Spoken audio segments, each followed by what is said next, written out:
दक्षिण में एक ठाकुर जी का स्थान था, संपत कुमार भगवान, अभी भी है संपत कुमार भगवान।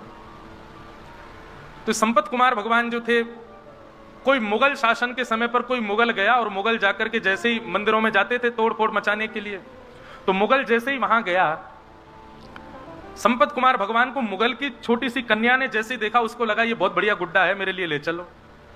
तो राजा तो मुगल तो अपने समय में कुछ भी करते थे, और बेटी की प्रसन्नता के लिए संपत कुमार भगवान को मंदिर से निकाल करके वो दिल्ली ले आए, और बेटी अपने पास रखती, ये मेरा गुड्डा है, उसी को नहलाती खिलाती पिलाती उसी के संग रहती। वो तो साक्षात ठाकुर जी हैं। एक दिन रात्रि में रामानुजाचार्य जी शयन कर रहे थे, संपत कुमार भगवान स्वप्न में प्रकट हो गए। प्रकट होकर बोले, तुम आराम फरमा रहे हो, आनंद कर रहे हो, और यहाँ पे हमको ये मुगल लोग ले आए हैं गुड्डा समझ करके, इनकी बेटी हमारे संग में ऐसे खेलती है जैसे गुड्डा गुड़िया का खेल।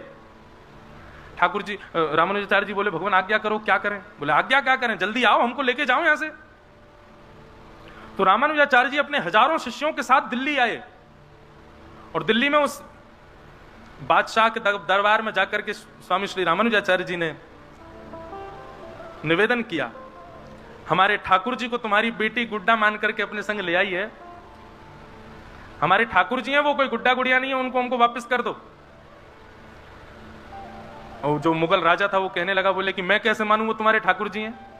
और भाई तुम लोगों के यहाँ तो ऐसा भाव है ना कि ठाकुर जी किसी से ज्यादा रीझ जाए तो उसके पास चले भी जाते हैं, खा भी लेते हैं, पी भी लेते हैं, आनंद करते हैं। यदि तुम्हारे ठाकुर जी हैं तो तुम यहीं खड़े खड़े बुला दो, वो अपने आप कमरे से निकल के आ जाएं। यदि वो आ जाएंगे तो तुम ले जाना, और यदि वो नहीं आए तो चुपचाप यहां से चले जाना। ठाकुर जी को वो जो भी है वो यहीं रहेंगे, मेरी बेटी खेलती है उनके साथ। रामानुजाचार्य जी वहीं बैठ गए, नेत्र बंद करके ध्यान किया संपत कुमार भगवान का, और कहा, हम हजारों किलोमीटर पैदल चल करके दिल्ली तक आ गए हैं, अब आप कृपा करो, आप कक्ष से निकल करके बाहर आ जाओ, अपनी प्रभुता प्रस्थापित करो, चलो हमारे साथ। नेत्र बंद करके प्रार्थना की तो ठाकुर जी उनके चित्त में आकर के कहने लगे, बोले ये कलयुग है, और कलयुग में मैं अर्चक के अधीन होता हूं। अर्चक चाहेगा तो सोऊंगा, अर्चक चाहेगा तो उठूंगा, अर्चक खिलाएगा तो खाऊंगा, अर्चक नहलाएगा तो नहाऊंगा। मैं अपने योग बल से कुछ नहीं करता हूं, मैं अर्चक के अधीन होता हूं। आप ही कक्ष में आइए, मुझको लेकर के जाइए।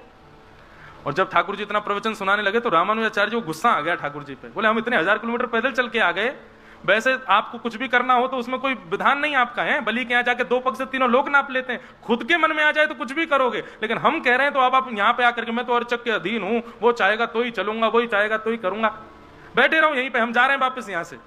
ठाकुर जी पर जब थोड़ा क्रोध किया तो ठाकुर जी को ऐसा भाव आया कि ये मेरे पिता हैं और मैं इनका पुत्र हूं, और उसी भाव से देखते ही देखते बादशाह के सामने अपने आप संपत कुमार भगवान की प्रतिमा चल करके आई मूर्ति, और कमरा से बाहर आकर के श्री रामानुजाचार्य जी की गोद में आकर के विराजमान हो गया।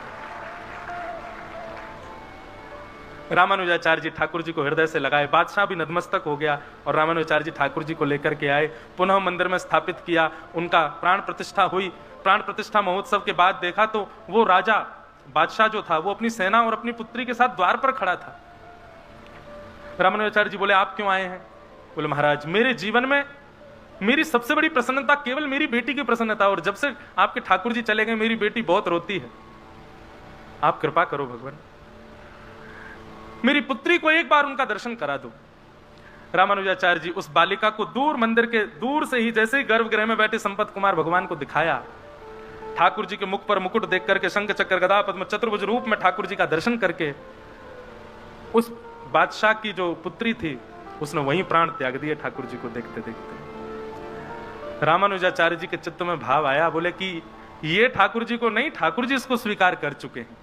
और तभी उन्होंने टर्की अंबा, वो टर्की का था राजा, तो आज भी दक्षिण में मां को अंबा बोलते हैं, अंबा बोलते हैं, तो टर्की अंबा करके छोटा सा विग्रह ठाकुर जी के बगल में स्थापित किया उस बादशाह की पुत्री का।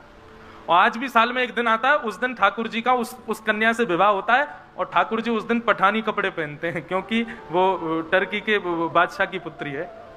मैं दर्शन तो नहीं किया लेकिन मैंने कथा सुनी।